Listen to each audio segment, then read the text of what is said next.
Hello, and welcome on the Barricades. This is a podcast produced by Eastern European journalists and academics, and I am your host, Maria Cernat. And unfortunately, the co host of our show was not able to make it today, but I have a very special guest for you, Gabriel Rockhill. He earned a degree, master's degree, under the direction of Jacques Derrida. For those studying philosophy in Romania, he is very popular, and also Luce, Irigaray, and a PhD under the direction of Alain, Badiou. He is a professor of philosophy at Villanova University, and he's the founder and director of the Critical Theory Workshop. And he recently published an article that he confessed he worked for 5 years to write it, at least, that is called The CIA and the Frankfurt School's Anti-Communism.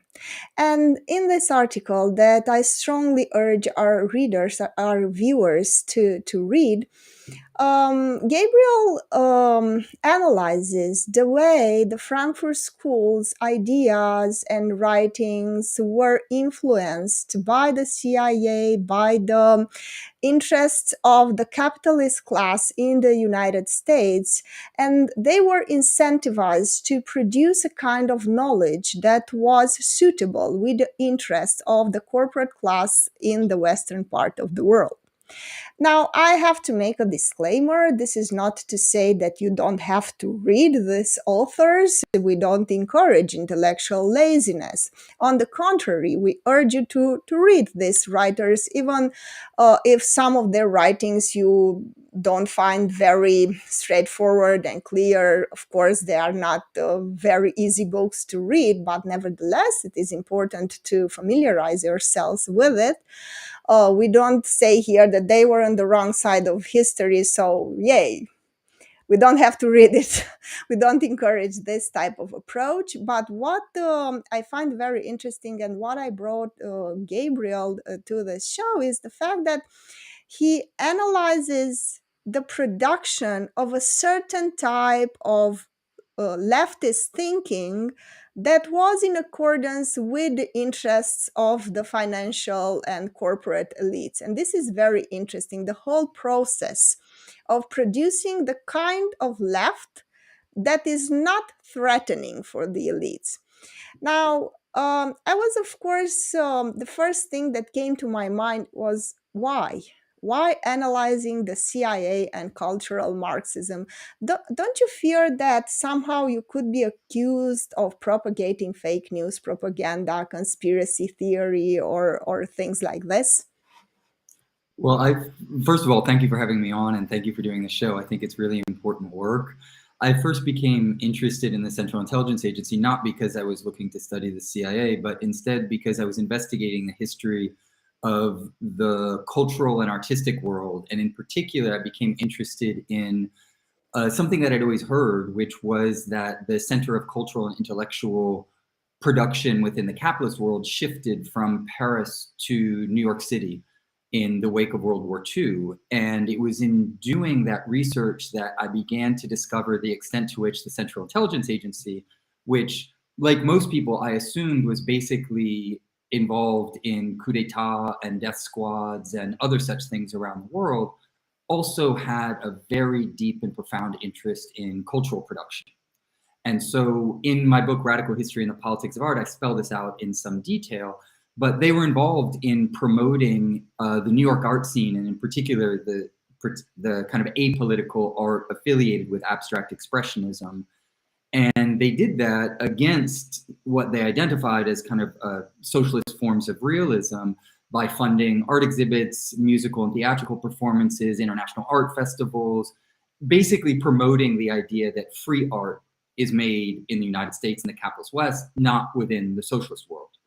And it was in doing that research that I began to understand more deeply how the Central Intelligence Agency operates, but then more specifically, how there's a kind of web of relations, and you already touched on a little bit of this in your introduction, that includes the elements of the capitalist ruling class, in particular the major foundations, Ford, Rockefeller, Carnegie, etc.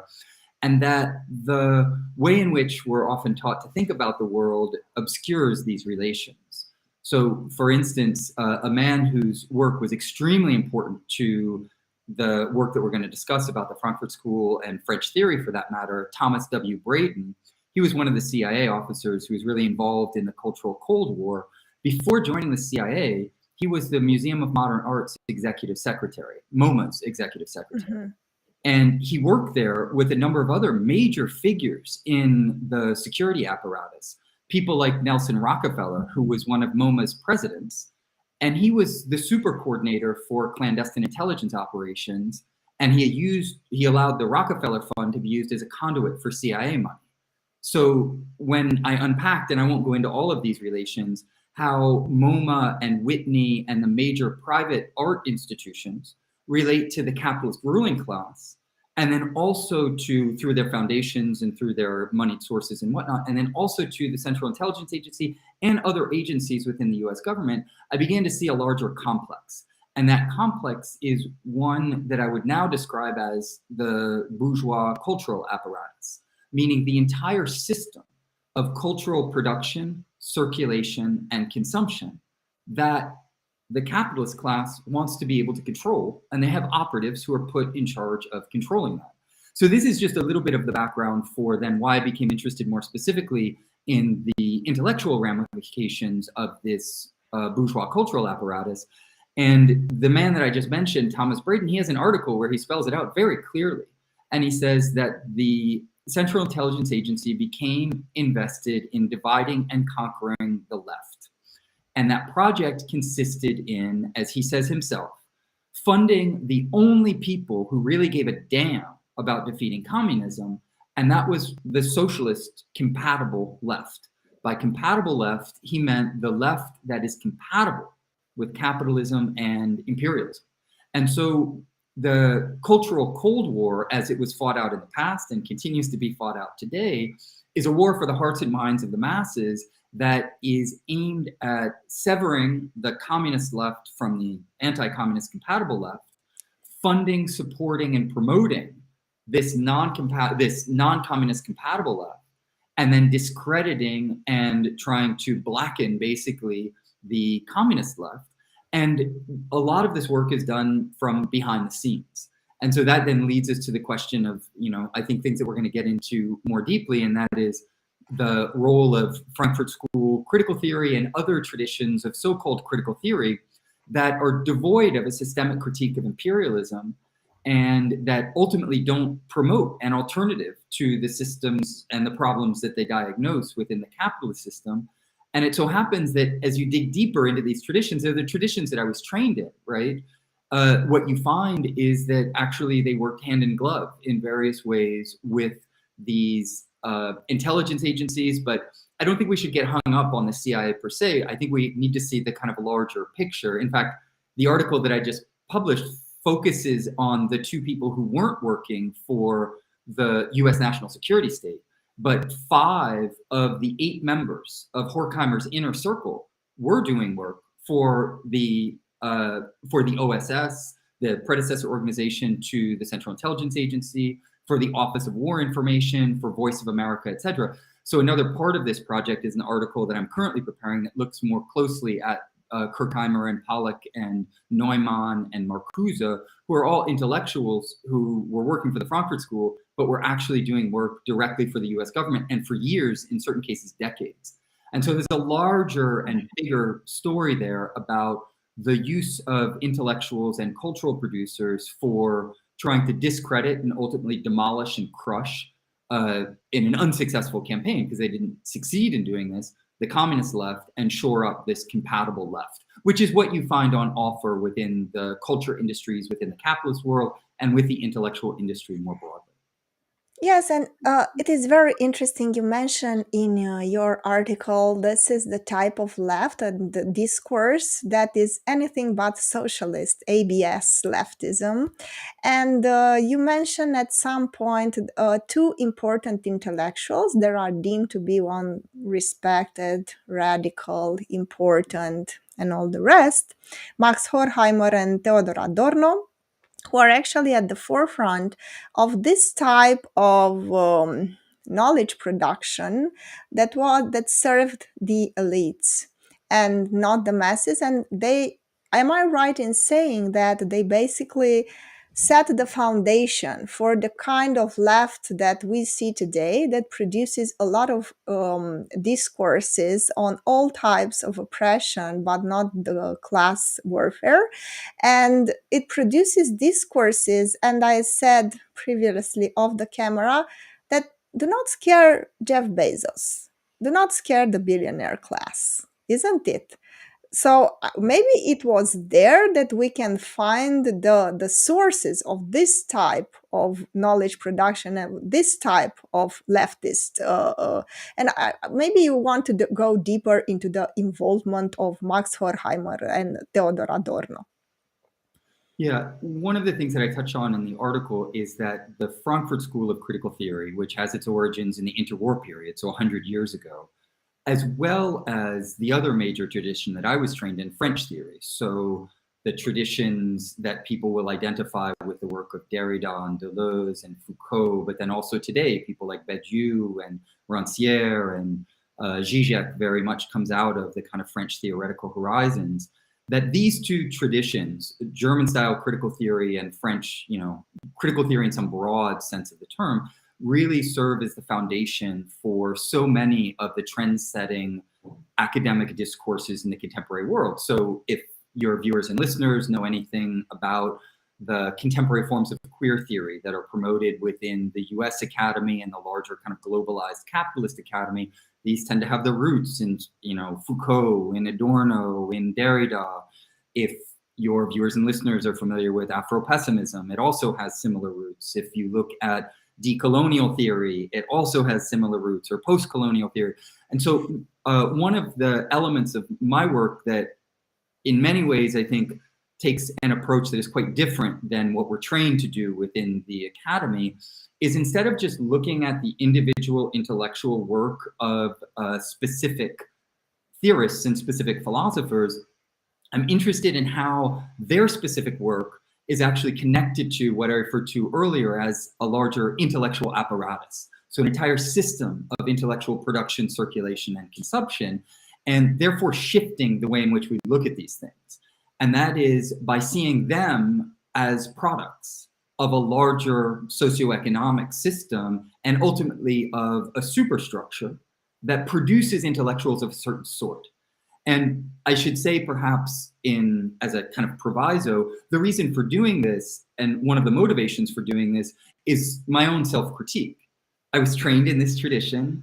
I was informed that there was a thing called totalitarianism, which was really, really bad, but we never really have to study what it is or understand its history or anything like that. We just have to know that it's really bad, and we have to be radical. And what being radical means is coming up with new ways of thinking and new ways of speaking that certainly suggest that one would support popular struggles in various ways. And I realized through the course of my own intellectual and political and practical journey that orientation actually doesn't provide us with any intellectual tools for really understanding what's going on, and certainly no practical tools for struggling against the Jeff Bezos of the world and the ecological destruction that comes along with that, and so many other things that we could go into. And so my own kind of journey of sorts, if you will, is recognizing that no, we actually need a political economy of knowledge production that looks at the forces that have promoted these forms of defanged radical theory, or purportedly radical theory, whose fundamental social function historically, when you look at it up close, as I have done, is to discredit the revolutionary theory that was dedicated to calling into question capitalism, but also giving tools to people that would allow them to build power against the capitalist world. And so the reason I think that Frankfurt School critical theory and this kind of French theory are so important is that politically, they serve as the foundational reference points, the kind of bedrock, if you will, for a lot of these contemporary, trendy, radical theories. But when you look at the bedrock, their orientation is anti-communist through and through, with almost no single exception. And we could talk about some of the exceptions if you like.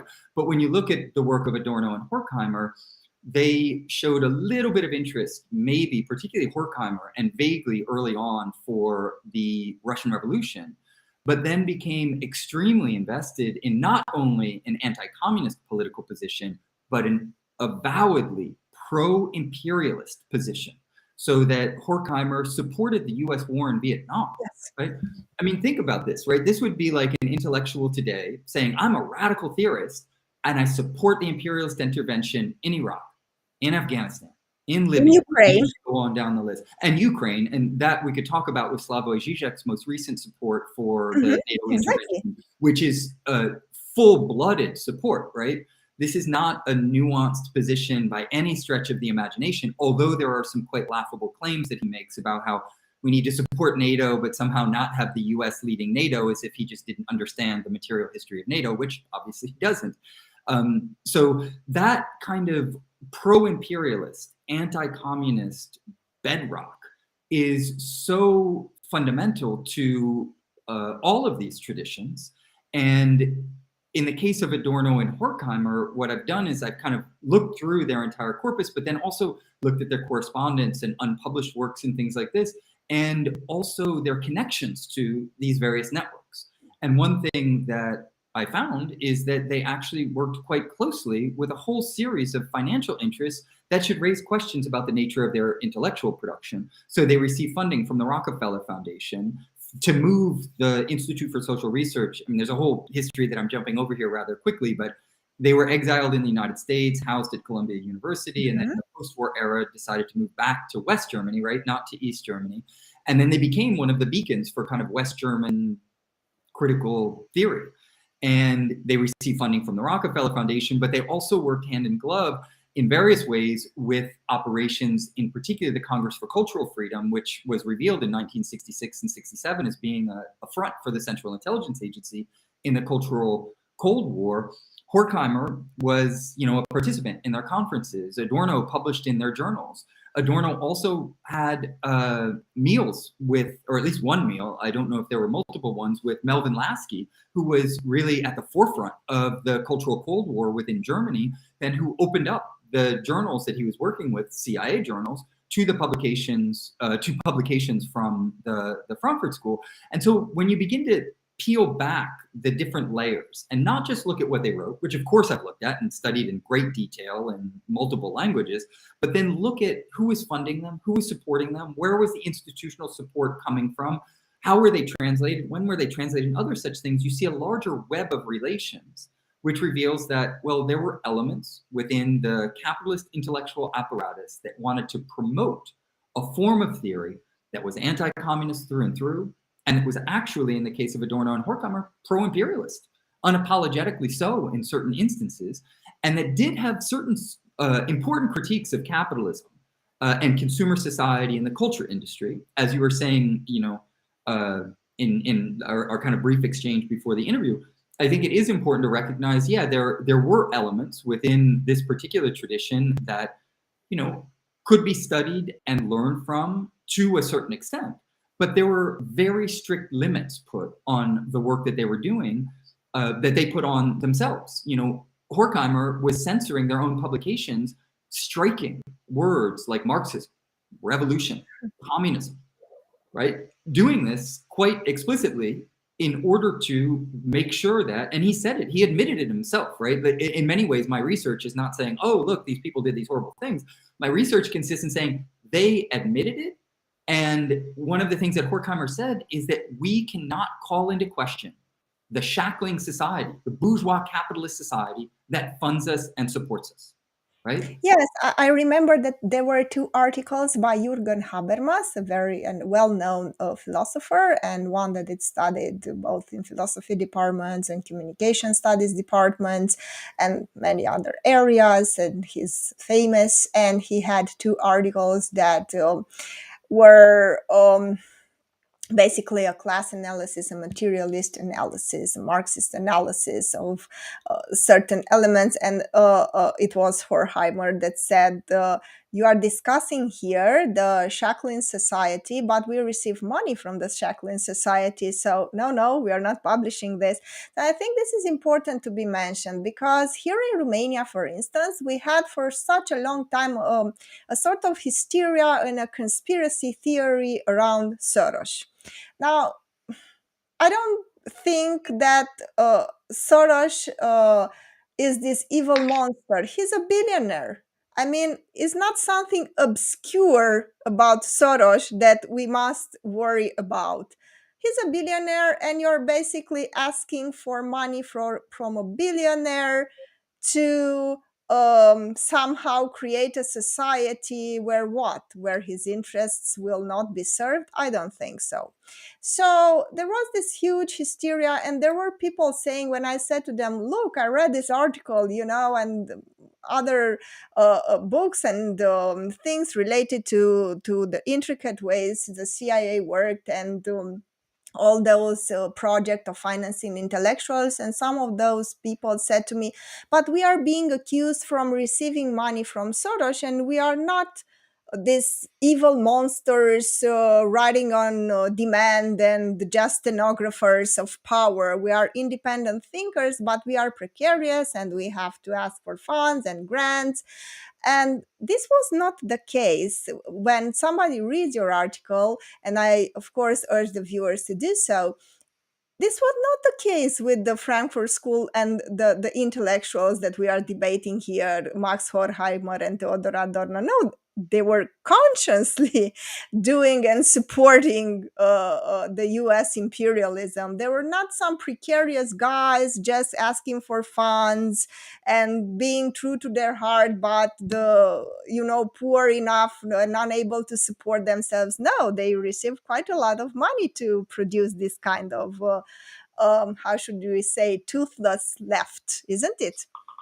Yeah, absolutely. And it's a good point that you make, because I think that oftentimes when someone points out funding streams, one thinks, oh, well, there's a kind of monocausal relationship. You receive this money, therefore you do their bidding. But there's actually a complex dialectical relationship between objective forces and one's own subjective agency, like what one does with money that one would receive, for instance. So I think we all have to eat or try to eat. And in order to do that, we have to try to find funding. And there are many, many different ways of doing that. But within the capitalist system, given the foundation system and how it's been established, there is a phenomenon that I think is best understood in terms of uplift. And that is, if you have an objective system in the sense of it's a material social reality that exists in the external world, it has funding. It then interacts with subjects who are down here who want to move up in social standing or social recognition or other such things. And so you can bait them basically by bringing them in with the funding that you have and ideally making them do your bidding in various ways. Does that mean that they systematically do your bidding and other such things? Not necessarily, but these foundations are also overseen in such ways that they make sure that the funding doesn't fall into the wrong hands, right? Like there hasn't been a case that I'm aware of where Walter Rodney or Thomas Sankara received millions of dollars from one of the major foundations. This doesn't happen, right? They know who they are targeting.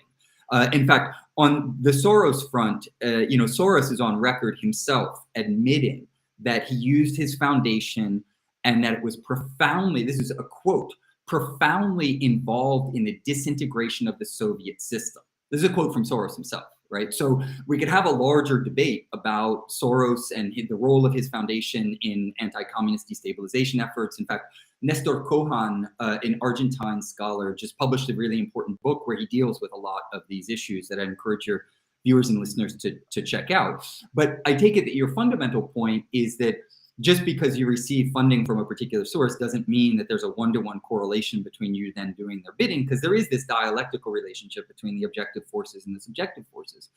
In the case of people like Adorno and Horkheimer, it's very clear that they put an extraordinary amount of time and energy into doing the bidding of their funders. Shepard Stone, who is one of the Ford Foundation operatives, and just so your viewers and listeners know, the Ford Foundation and the Central Intelligence Agency have worked hand in glove for years. In fact, the Ford Foundation took over the funding for the Congress for Cultural Freedom after the CIA pulled out because it had a lot of egg on its face. But prior to that, they just worked together. And they work together on many, many cultural and intellectual endeavors that are basically amount to cultural imperialism. And so when we hear Ford funding versus CIA funding, we should think these basically operate in continuity with one another, and just look at the history of the presidents of the Ford Foundation and the history of who's involved in the US national security state. You'll see a lot of the same faces. So in the cases of the Adorno and Horkheimer, Shepard Stone, the figure that I just pointed out, highlighted the fact that they were really doing their bidding. They were doing the type of intellectual work that they wanted to support and promote, right? And so in that case, you have subjects who are looking for uplift by the objective system and doing things like pitching for imperialism, right? Saying that, you know, Horkheimer said that he supported the war in Vietnam because when the US goes to war, it's to defend human rights. So this is just humanitarian claptrap that has been used systematically in order to try to justify imperialism. And so I think what we need to do, and what I try to do in my own scholarship, is to look at both forces. Look at the objective forces, and then look at what subjects are doing in relationship to it. And don't take these very trite reductionist arguments that some people have, you know, tried to use against my own work and say things like, well, you know, Marx published a book called Das Kapital, and people bought the book, and therefore, you know, Marx is compromised by the capitalist system. These are really flat-footed analyses that don't recognize how the larger system works and how people's subjective agency can be marshaled in favor of these objective forces from the capitalist ruling class or against it. And in the case of Adorno and Horkheimer, the position they lined up on is very, very clear. It's anti-capitalist to a certain extent, but where they really line up is ABS theory, which works better orally because it's ABS theory, which of course in English would be a bullshit theory, which is that we need anything but socialism. So how can you say to people, we need to criticize the capitalist system, but there's no alternative to the capitalist system, which is what Adorno and Horkheimer said. And so, as you kind of said in your opening comments, this is why they would receive funding by the capitalist ruling class, because ultimately they say, yeah, it's really bad, but the alternative is worse. Yes, and this is so popular, all these ideas that you put forward, that there is no alternative, the famous quote from Margaret Thatcher, and the idea that actually fascism and communism are two sides of the same coin, the authoritarian one, and we have to avoid it at all costs. We even had in the European Union, I think you remember, some sort of equation of fascism and communism. So even at the European, at the highest level of the European level, this is an idea that was put forward and developed and actually put into public policy and declarations. And you know, why do you think there are not many people study this, isn't it? They just stay in a very comfortable position in their academic environment, producing very lucrative jargon that is very useful for them, but not for the oppressed, isn't it? And why is it that there are not so many people interested in this very fascinating, I would say, analysis of the political economy of knowledge production? Well, actually, in my opinion, precisely the reason that I touched on a moment ago, and that is that there is an intellectual apparatus. So there's a system of knowledge production, circulation, and consumption that dominates the capitalist world. And this is the university system, but it's also the media system. It is the general system. It's the publication industry, of course, and other such things. And within that system, nobody is trained to analyze the social totality. We're trained to look at the world in terms of these little slices of the world: political economy, if you're an economist, you know, society, history, culture, etc. They're all chopped up into these little disciplines. And there is no discipline called the political economy of knowledge production, right? And there's certainly an attempt to channel knowledge in such a way that this chopped up knowledge can then serve the techno-scientific interests of the capitalist ruling class. Because if you chop up the world and divide it so you can't see the bigger picture, then you can use these little fragments of knowledge in order to concoct the idea that, capitalism is good for the world, that it's a productive, it's the most efficient system ever produced, that has ever existed. If you cut ecology and class struggle and imperialism out of the equation, you just look at some numbers on a chart, you might be able to fabricate that, but you have to do a lot of work, let's just put it that way, to try to prove something along those lines. And moreover, within this intellectual apparatus in the capitalist system, even within specific disciplines, there has been a complete erasure of some of the fundamental forces that are operative in the world. There's this really interesting study that David Gibbs did of political science journals that specialize in international relations. He looked at all of them between 1991 and 2000, the highest ranked journals, the 5 highest ranked journals. What did he find? That there was no significant discussion whatsoever of the Central Intelligence Agency, right? The agency that has been in charge of internationalizing capitalist social relations and has overseen a very large number of coup d'etat, destabilization efforts, and propaganda campaigns and other such things. So basically, you erase from the system of knowledge production one of the fundamental factors that is driving, world politics and geopolitics today. A final thing that I would say on this, because there's a lot more that we could unpack, is on top of that, so we're not trained basically to be able to analyze the social totality and look at how the bourgeois state really operates, right? Even in political science, you just look at elected leaders for the most part. You don't mine down into, well, who are those leaders who are never elected, who are actually calling the shots and directing a lot of these operations? But then on top of that, there's a propaganda campaign to instill within the general public a certain idea of how these agencies operate. And so most people, I regularly do this in my classes, I'll ask my students, how many of you have read a serious scholarly history of the Central Intelligence Agency? Almost no one will raise their hands.